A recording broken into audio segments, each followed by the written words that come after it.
Firman hari ini diambil dari Injil Markus pasal 4, ayat 21 sampai 25. Mari kita baca bersama-sama. Yesus berkata kepada mereka, "Mungkinkah orang membawa pelita untuk meletakkannya di bawah gantang atau di bawah tempat tidur? Bukankah pelita itu dibawa untuk diletakkan di atas kaki Dian? Sebab tidak ada sesuatu pun yang tersembunyi yang tidak akan dinyatakan, dan tidak ada sesuatu pun yang dirahasiakan yang tidak akan dibukakan. Barang siapa mempunyai telinga untuk mendengar, hendaklah ia mendengar." Lalu ia berkata kepada mereka, "Perhatikanlah apa yang kamu dengar. Ukuran yang kamu pakai untuk mengukur akan diukurkan kepadamu, dan kepadamu akan ditambah lagi. Karena siapa yang mempunyai, kepadanya akan diberi. Tetapi siapa yang tidak mempunyai, apapun yang ada padanya akan diambil padanya." Amin. Hari ini saya ingin membagikan firman Tuhan dengan judul, Disembunyikan untuk Dinyatakan. Menyembunyikan dan menyatakan pada dasarnya adalah dua hal yang saling bertentangan. Keduanya tidak dapat ada secara bersamaan. Jika sesuatu disembunyikan, maka ia tidak dapat dinyatakan. Jika ditutupi, maka ia tidak tampak. Biasanya, begitulah cara segala sesuatu berjalan. Namun, Alkitab menceritakan kepada kita sebuah kisah yang sama sekali berbeda. Dalam perikop hari ini, Yesus mengatakan bahwa ada hal-hal yang disembunyikan untuk dinyatakan, dan ada hal-hal yang ditutupi untuk diperlihatkan. Bagi orang-orang Timur, hal ini tidak sulit untuk dipahami. Sekalipun mereka tahu, mereka tidak mudah menunjukkan bahwa mereka tahu dan bahkan berpura-pura tidak tahu seringkali dianggap sebagai suatu kebajikan. Sebaliknya, bagi orang-orang Barat, cara berpikir seperti ini sangat sulit dipahami. Mereka berpikir, jika disembunyikan, berarti disembunyikan. Mengapa harus dinyatakan? Atau jika ditutupi, mengapa harus diperlihatkan? Ini adalah salah satu kesulitan yang saya alami ketika belajar di luar negeri. Ketika seorang dosen mengajukan pertanyaan di kelas, meskipun sekarang sudah banyak berubah, pada masa lalu mahasiswa Korea jarang mengangkat tangan. Di luar negeri, semua orang yang tahu jawabannya akan mengangkat tangan. Karena itu, ketika sebuah pertanyaan diajukan dan tidak ada yang mengangkat tangan, biasanya ada dua kelompok orang. Kelompok pertama adalah mereka yang benar-benar tidak tahu sehingga tidak dapat mengangkat tangan. Kelompok kedua adalah mahasiswa Asia. Sekalipun tahu, mereka tidak mengangkat tangan. Mahasiswa Asia seringkali seperti itu. Suatu kali, seorang profesor mengajukan pertanyaan, tetapi tidak satupun mahasiswa di kelas mengangkat tangan. Pada saat itu, profesor menunjuk saya dan meminta saya menjawab, meskipun saya juga tidak mengangkat tangan. "Menurut Anda, apakah saya menjawab atau tidak?" Saya menjawab. Profesor berkata, "Kamu tahu jawabannya." Ia sudah mengkarakteristik mahasiswa Asia yang tahu tetapi tidak mengangkat tangan, dan ia juga memahami kecenderungan saya. Itulah sebabnya ia meminta saya untuk menjawab. Cara berpikir Barat cenderung kaku dan literal. Orang-orang Timur, meskipun menginginkan sesuatu, seringkali menolak terlebih dahulu satu kali, dan mereka tidak dengan lantang menunjukkan semua yang mereka ketahui. Berpura-pura tidak tahu dengan sikap rendah hati telah lama dianggap sebagai suatu kebajikan dalam tradisi. Tradisi ini juga seringkali sangat membantu ketika kita membaca Alkitab. Ada banyak ungkapan yang sama sekali tidak dapat dipahami oleh orang Barat. Tetapi kita, orang-orang Timur, dapat memahaminya dengan lebih mudah. Dalam pengertian ini, cara Yesus dinyatakan dalam Injil Markus adalah sesuatu yang dapat dipahami lebih dalam oleh kita, orang-orang Asia, terutama kita, orang Korea. Hal ini karena Markus menyatakan Yesus dengan cara berpikir Timur. Metodenya adalah tepat seperti ini. Menyatakan melalui penyembunyian. Menyembunyikan sambil menyatakan.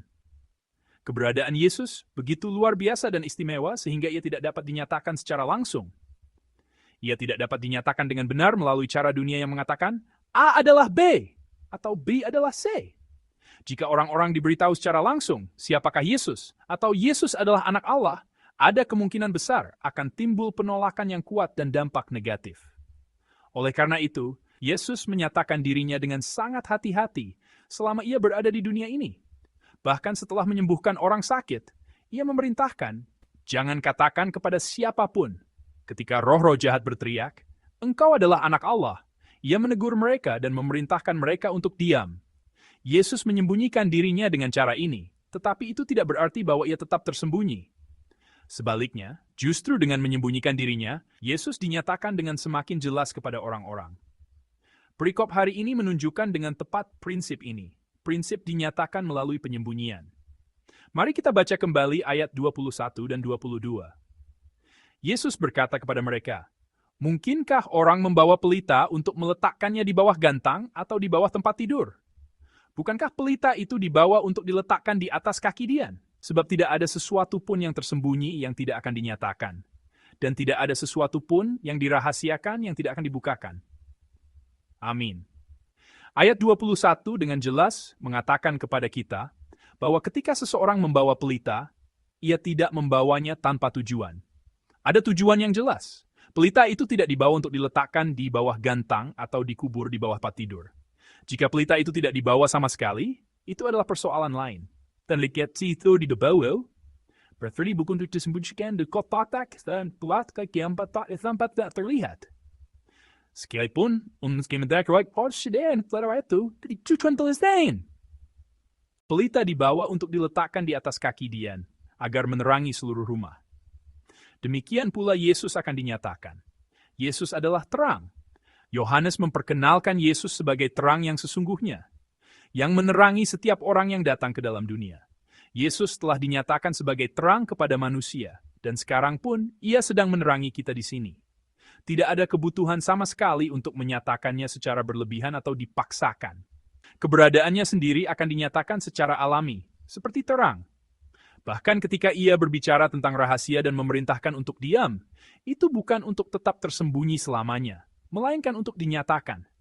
Alasan ia menyembunyikan dan menutupi dirinya adalah untuk menyatakan dirinya dan benar dengan jelas dan tanpa kesalahpahaman.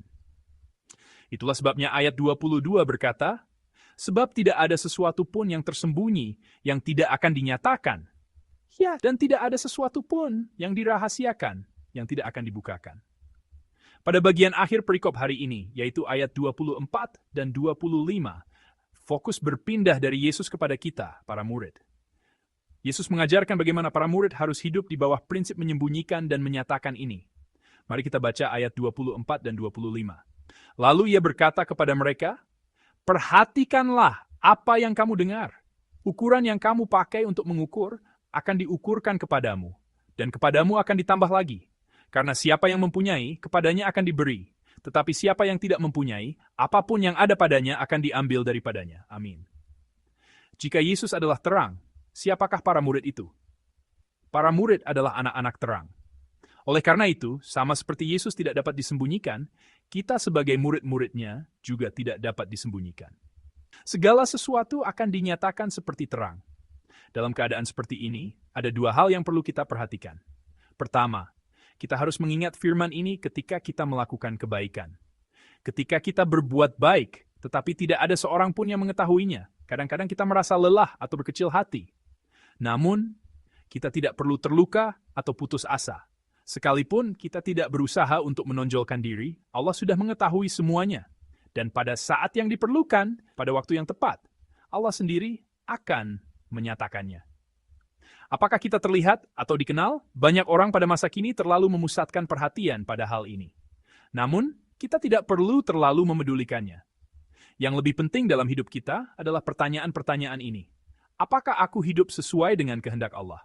Apakah aku hidup dengan niat yang baik dan hati yang benar?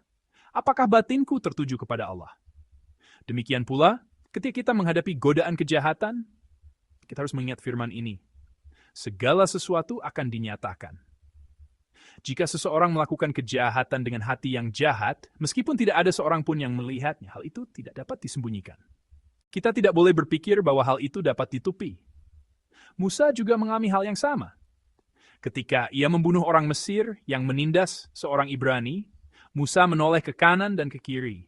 Dan setelah melihat bahwa tidak ada orang, ia membunuh orang itu. Apakah perbuatan itu benar-benar tersembunyi? Tidak. Musa menjadi seorang pelarian dan hidup di padang gurun selama 40 tahun. Kita mungkin dapat menghindari pandangan manusia, tetapi kita tidak dapat menghindari pandangan Allah.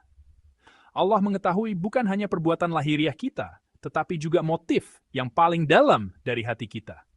Jangan berusaha untuk menyembunyikan diri, dan jangan berpikir bahwa kita bisa menyembunyikan diri. Ingatlah Allah yang menyatakan segala sesuatu. Ketika ada kesempatan untuk berbuat baik, lakukanlah kebaikan. Dan ketika pikiran jahat muncul, segera tinggalkanlah itu. Saudara-saudari yang terkasih, Tuhan kita mengetahui segala sesuatu. Ia mengetahui niat baik kita dan juga niat jahat kita. Jangan menyembunyikan apapun. Lebih dari itu, Ia mengetahui penderitaan, kesedihan, kesepian, dan pergumulan kita. Di hadapan Tuhan, kita tidak dapat bersembunyi, dan kita juga tidak perlu bersembunyi. Datanglah kepadanya apa adanya dan terimalah kekuatan yang baru. Saya memberkati Anda dalam nama Tuhan. Sama seperti Yesus yang adalah terang, tidak dapat disembunyikan, demikian pian pula kita, anak-anak terang, tidak dapat disembunyikan. Suatu hari segala sesuatu akan dinyatakan. Hal ini seharusnya menjadi penghiburan dan iman bagi kita.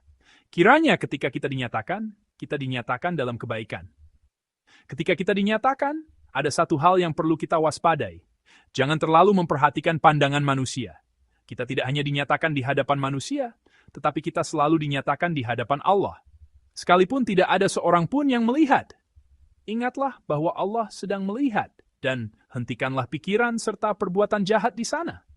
Sekalipun tidak ada seorang pun yang memuji, percayalah bahwa Allah mengetahuinya, dan teruslah berjuang dalam perjuangan yang baik. Kita memiliki Allah yang menghakimi. Kita harus hidup di dunia ini dengan takut akan tegurannya dan dengan pengharapan akan pujiannya pada hari penghakiman. Kiranya hari ini menjadi hari di mana Anda menerima pujian dari Allah. Allah mengetahui bukan hanya perbuatan dan penampilan lahiriah kita, tetapi juga batin kita dan kedalaman hati kita. Ia juga mengetahui keadaan dan situasi yang tidak dapat kita ungkapkan dan tidak dapat kita ceritakan kepada siapapun. Marilah kita datang kepada Allah ini dan hidup pada hari ini sedemikian rupa, sehingga kita dapat mendengar darinya perkataan ini. Baik sekali, Hambrek Damsi. Baik, Despish.